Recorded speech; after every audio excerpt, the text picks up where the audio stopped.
Pour commémorer la Journée mondiale de l'épargne 2022, la Société d'inclusion financière, en collaboration avec l'ONG JSPD, a choisi ce mercredi 2 novembre 2022 pour célébrer en différé cette journée consacrée pour le 31 octobre. À l'instar des autres communes du Bénin, c'est la place Bayol de la ville de Porto-Novo qui a abrité cet événement. S'inscrivant sous le thème « La culture de l'épargne à l'ère du digital », cette journée a pour but de sensibiliser les populations sur la bonne pratique en matière d'épargne et sur les institutions financières vers lesquelles elles se tournent. C'est à travers les mots de bienvenue du président de l'ONG JSPD Bénin que le décor a été planté. Nous sommes heureux cette année que l'organisation au niveau national a décidé de confier cette activité à une autre organisation de jeunes à Porto-Novo. Nous voudrons inviter la population à se rapprocher des structures durant les 2 jours afin de comprendre les offres et services à ces niveaux, afin de savoir à quelle institution faire confiance, puisque toutes les institutions ne sont pas autorisées et nous devons comment accompagner cette dynamique afin de sécuriser nos épargnes. Merci à tous. Présente à cette cérémonie, le directeur de cabinet de la mairie de Porto-Novo dans son allocution a fait part de l'importance de l'épargne dans le développement d'une société et n'a pas manqué de louer les actions du gouvernement de Patrice Talon en ce... L'épargne, c'est l'argent que l'on met de côté en prévision des moments difficiles. Ainsi, l'épargne constitue un facteur concourant au bien-être des ménages.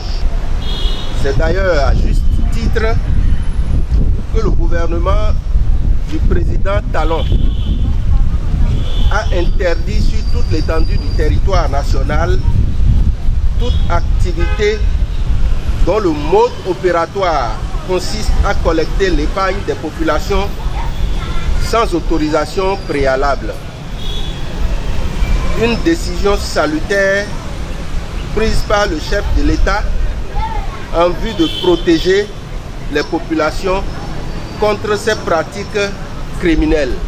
Dans la même optique que son prédécesseur, le représentant du préfet a donné le but poursuivi par cette célébration. C'est sur ces mots que la cérémonie a été déclarée lancée. L'épargne est un élément indispensable à toute personne souhaitant avoir un bien-être financier. Cette journée nous permettra donc de sensibiliser les populations sur les bonnes pratiques en matière d'épargne, sur les institutions financières vers lesquelles elles doivent se tourner pour avoir des conseils. C'est avec tristesse que nous avons enregistré dans notre département, comme dans d'autres départements,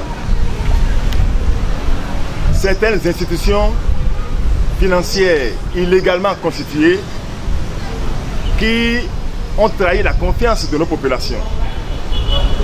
C'est pourquoi nous voudrions exhorter les populations et les autorités locales à la veille et à la veille citoyenne afin de prévenir et d'enrayer tous ceux qui, de quelque manière que ce soit, s'investissent dans ce secteur sans respecter la réglementation en vigueur. C'est sur ces mots que je voudrais, au nom du préfet du département de Louémé, déclarer ce jour, mercredi 2 novembre 2022, ouverte la journée mondiale de l'épargne à Porto-Novo et je vous remercie. Par ailleurs, chacune des institutions financières ont présenté leurs services aux participants. Une occasion pour la population de la ville de Porto-Novo de s'imprégner de leurs différentes prestations. Frais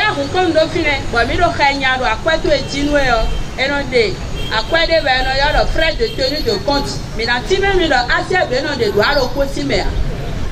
il y a mis ton lait. Des mandos à l'ogode. Bon, il y a crédit lolo, microcrédit à la FIA. Et les mandos à un compte. Nous mi beodo ravi CIP. Nous mi beodo mi remina wa mi de.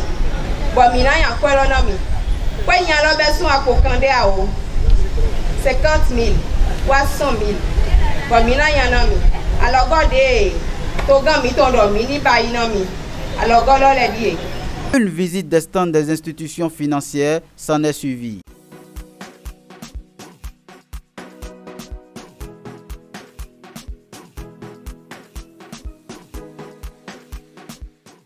La journée mondiale, c'est dans le but de sensibiliser la population sur la culture de l'épargne et vers quelle structure les populations peuvent aller. Je pense que l'objectif est atteint. Et les structures sont là pour 2 jours. Elles vont animer les stands. Donc les populations peuvent venir vers cette structure pour avoir les informations, avoir connaissance des offres que proposent ces structures. Les impressions sont très bonnes. Je remercie très sincèrement les organisateurs de cette initiative-là et je les encourage à continuer pour parfaire la chose. Mon souhait, c'est que même si au niveau national, les autorités décidaient d'organiser cette journée-là dans d'autres villes, que la jeunesse de Porto Novo s'en approprie et organise chaque année quelque chose au profit, n'est-ce pas, de la population de la ville.